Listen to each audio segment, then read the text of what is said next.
Hey guys, welcome to another video.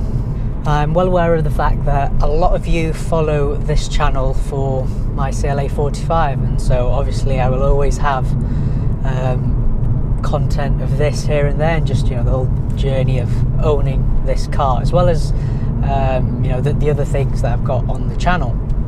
If I do sound weirder than normal today on camera, it's because I've finally caught this cold/flu that's going around the whole of England. You know, it seems to be you're not British until you've actually caught this, and you know, I managed to go the whole of Christmas, New Year's without it, and I've literally just caught it. But hey ho. I've had this car for over a year now, and it always pops into my head, you know, when do I get rid of it? And it's kind of led me to this video really, and 5 reasons as to why I would sell the car. The first reason for actually selling this car is that it's a bit dated now. The new full facelift CLA 45 has been out for some time now, and you know, the main differences are it's purely aesthetics really, but for myself it actually makes quite a big difference. So the biggest telltale sign of the new facelift is you've got different front and rear lights in terms of the actual design. Like the rear light's completely different. You don't have these, I don't even know what you call these angel wings, whatever they're called. They looked pretty cool when they first came out in 2013, but now it just looks a bit old.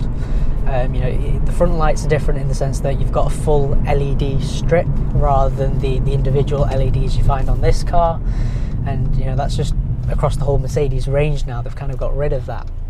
And you know, I've done quite a lot to this car to kind of change its appearance. I've wrapped it, de-chromed it, blacked out certain bits, and that's helped to make it actually look unique.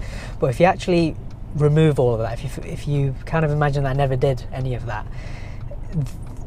you know, this model does not look special at all. And you know, that was kind of part of the reason for me just changing so much of the car, because as standard it just looks like normal CLA and doesn't look that great, to be fair. The next reason, it's not really like an immediate thing, it's more of a long term, and I've got just under a year left on the warranty now, and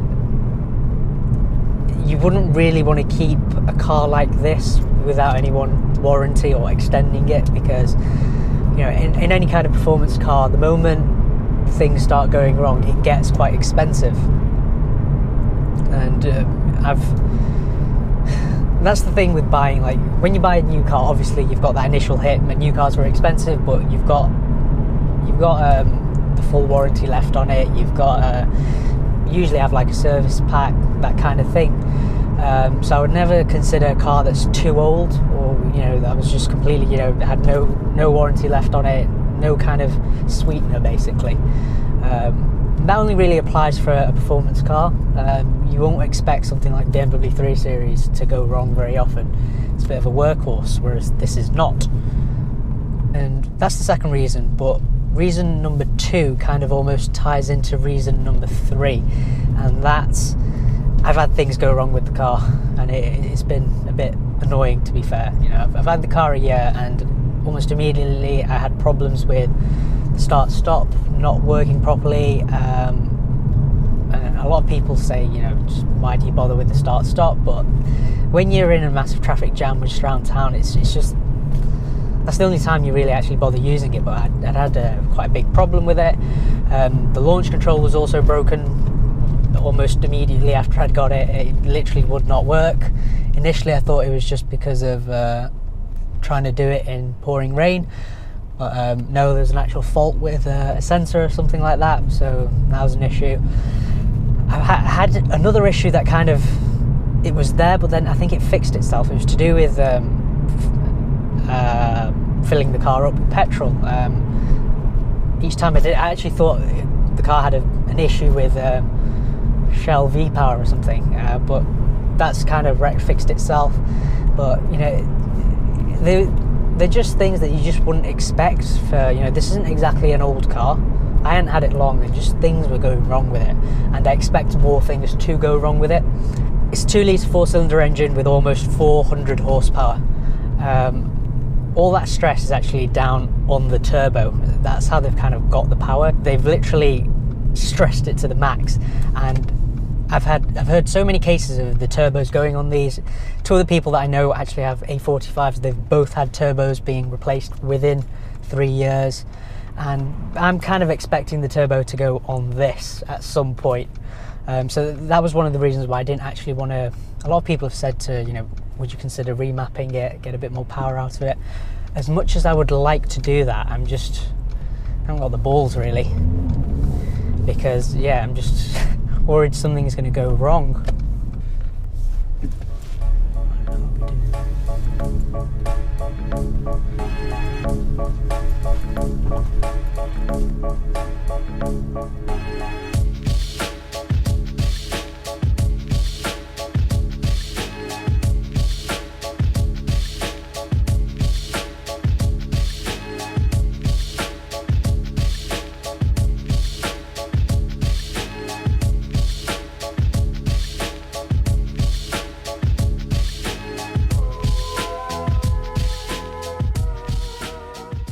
Right, that brings me nicely onto point. Is that number 4? Yeah, number 4. The fuel. For some of you guys that have been used to kind of high performance cars, you're probably used to this by now, but I've come from a highly efficient diesel into this CLA 45, and it's kind of been a bit of an eye-opener. So just filled up there. I usually just put V-Power in. You're supposed to run a high octane fuel in performance cars, so you know that is a bit more expensive. Now to fill up from empty, it's usually around that 60 to 65 pounds mark, and I have to fill up, it's like every 1.5 weeks kind of thing. So I've worked it out, it's basically 150 pounds a month just on petrol. Now across a year, that's what, 1,800 at like a minimum. So let's just round that up to £2,000. £2,000 on petrol, just on petrol in a year, if you forget absolutely everything else. That's pretty mad. I have done a fair amount of miles, so recently I've kind of abused the car. Did quite a lot of miles, went to London in it, so I've kind of avoided it. Through the week I'm trying to use the BMW more often, and when I do drive it, I generally hate comfort mode. It's just a bit, first off, the actual transmission is just awful in comfort mode, to be fair, and so I generally drive in like sport mode, that kind of thing, which obviously isn't great for fuel, but that's, you know, I didn't buy the car to drive it in comfort mode. You know, you're better off with a normal CLA for that purpose.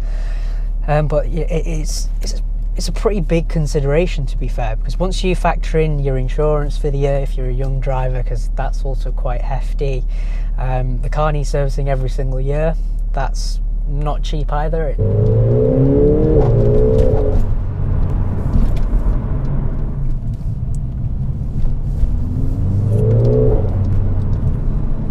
The scary thing is, this car isn't, I can still get 40 miles per gallon on the, well, not 40, just slightly below 40 on the motorway, and I don't need to drive ridiculously slowly. So I can only imagine just how thirsty like the RS3 might be, because that's a 2.5 litre 5-cylinder engine, so you would imagine it's worse on fuel. Same with the BMW M2. And that then leads me on to the 5th reason as to why I'd sell this car. There's a lot of new stuff that's come out lately, and I like new things. The new RS3, for example. I think the new RS3 in the real world is literally, it's like the fastest car in the world, in the real world. You know, with that 4-wheel drive, 400 horsepower, 0 to 60, basically 3.5 seconds. You know, Audi lie about what it can actually do. It's absolutely unbelievable, and you have to be in like an insane supercar to actually beat it from like a traffic light start. And you know, it's 4-door. I'd go for the saloon. It's 4 doors, it's practical, you can fill your shopping in it, full-size passengers, that kind of thing. It's just an all-round really good car, and they've actually sorted out the handling on it as well. It doesn't understeer like death. What else is there? The new A45 is coming very soon.